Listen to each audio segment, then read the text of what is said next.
Buenas noches, México. Bienvenido a un capítulo más de su podcast muy favorito. Esta noche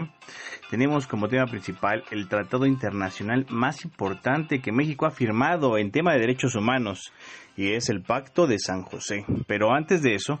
déjenme presentarme. Soy su locutor, Andrés Hernández Esparza, y le mandamos un fuerte saludo al doctor Hernández Mendoza Aníbal, quien nos ha impartido la asignatura de Derecho Constitucional en este tema tan fundamental llamado las Declaraciones de los Derechos Humanos, impartido en la Facultad de Ciencias Políticas y Sociales de nuestra máxima casa de estudios, la Universidad Nacional Autónoma de México. Comencemos.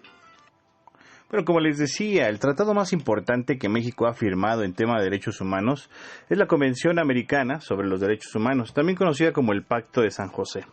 Este fue firmado en 1981 y marca el compromiso del Estado mexicano con la defensa de los derechos humanos en Latinoamérica. Es tan importante ya que obliga a México y a todos los países firmantes a someterse a la jurisdicción de la Corte Interamericana de Derechos Humanos, clave para consolidar la transición democrática. Recordemos que en México se vivió bajo un sistema político cerrado, autoritario, con serias violaciones a los derechos civiles, como ya lo mencionaba Vargas Llosa, la dictadura perfecta. En estos movimientos con serias violaciones a los derechos civiles, nos encontramos con el movimiento estudiantil de 1968, donde existió la matanza de los estudiantes el 2 de octubre y también en 1972 el halconazo, dos eventos tristísimos en la vida pública de México. Ese tratado, el Tratado de San José y el Pacto Internacional, ayudaron a empujar reformas jurídicas y constitucionales que fortalecieron la independencia judicial, la transparencia y el acceso a la justicia, o al menos esa era la intención. Estas reuniones de este tratado internacional comienzan en San José, en Costa Rica, y se dan del 7 de noviembre al 22 de 1969, con miras a realizar un estándar de respeto a los derechos humanos, así como un órgano multilateral encargado de la observación de esta convención, adhiriéndose México el 24 de marzo de 1981, los cuales constan de 84 artículos, así como la creación de la Comisión Interamericana de Derechos Humanos y la creación de una Corte Interamericana de Derechos Humanos, detallando así su conformación, atribuciones y la jurisdicción. Esta convención se divide en dos partes, una que es la dogmática y la orgánica. Empecemos por la dogmática. Esta se encuentra el derecho a la vida, a la prohibición de la esclavitud, las garantías judiciales y de debido proceso, además también de la libertad religiosa y la libertad de expresión, entre otras. Y la otra parte, la que es la orgánica, no son más ni menos que los medios de protección de los derechos humanos reconocidos en el Pacto de San José, y de la cual se crean dos organismos. Esos son la Comisión Interamericana y la Corte Interamericana de los Derechos Humanos, en donde la primera es la encargada de vigilar y darle seguimiento respecto de los estados parte para cumplir con la parte dogmática de la convención, y dentro de sus funciones realiza las recomendaciones y los estudios necesarios. Y ojo, la Corte es el organismo encargado de la interpretación de la convención, o sea que en un caso de un conflicto con un particular, solo los estados y la comisión someten a la decisión de la Corte un caso para que un particular pueda acudir ante la Corte, y esta debe ser a través de la comisión. Como ejemplo, se tiene el caso famoso de Rosendo Radilla Pacheco, quien fue presidente del Consejo Municipal de Atoyac de Álvarez entre 1955 y 1956, quien posteriormente fue designado presidente municipal junto con la Liga Agraria del Sur. Emiliano Zapata participó en la organización del Congreso Campesino celebrado en la región, promoviendo la autonomía colectiva, además de cuestionar el monopolio de la tierra y luchar por el reparto agrario.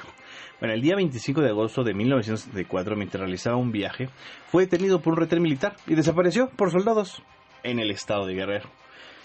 Fue hasta el 23 de noviembre de 2009 que la Corte Interamericana de Derechos Humanos emite la sentencia en contra del Estado mexicano por la desaparición forzada de Rosendo. Este hecho tan graves violaciones de los derechos humanos, además de la consideración de la Suprema Corte de la Justicia de la Nación, impulsó la más relevante reforma constitucional en materia de derechos humanos, obligando a modificar el fuero militar, limitando su uso en caso de violaciones a derechos humanos. Esto es una muestra clara del impacto directo que tiene este tratado en la política interna.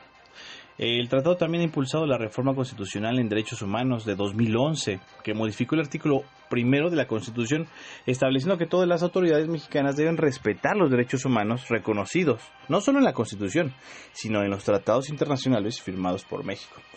En México Mágico, llamado así popularmente por hacer apología que no pasa nada por los paradigmáticos casos de violaciones en materia de derechos humanos, como la desaparición de los 43 normalistas de Ayotzinapa, por nombrar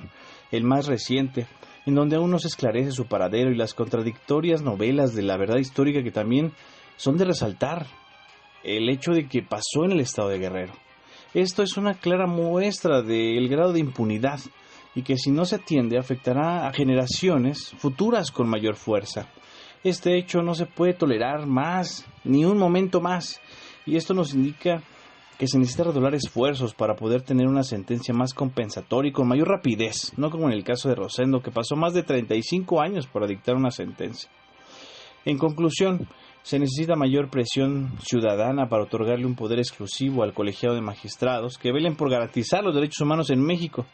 donde la sentencia sea eficaz y con mayor compensación.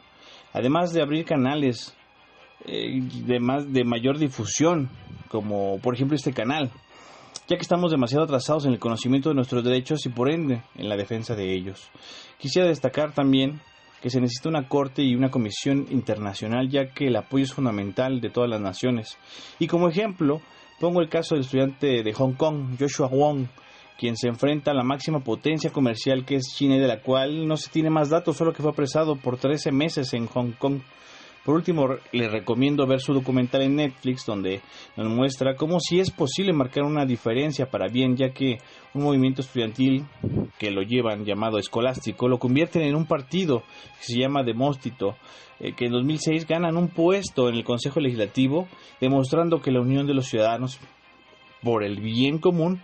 no tiene nada de imposible. Gracias por escucharnos y hasta la próxima.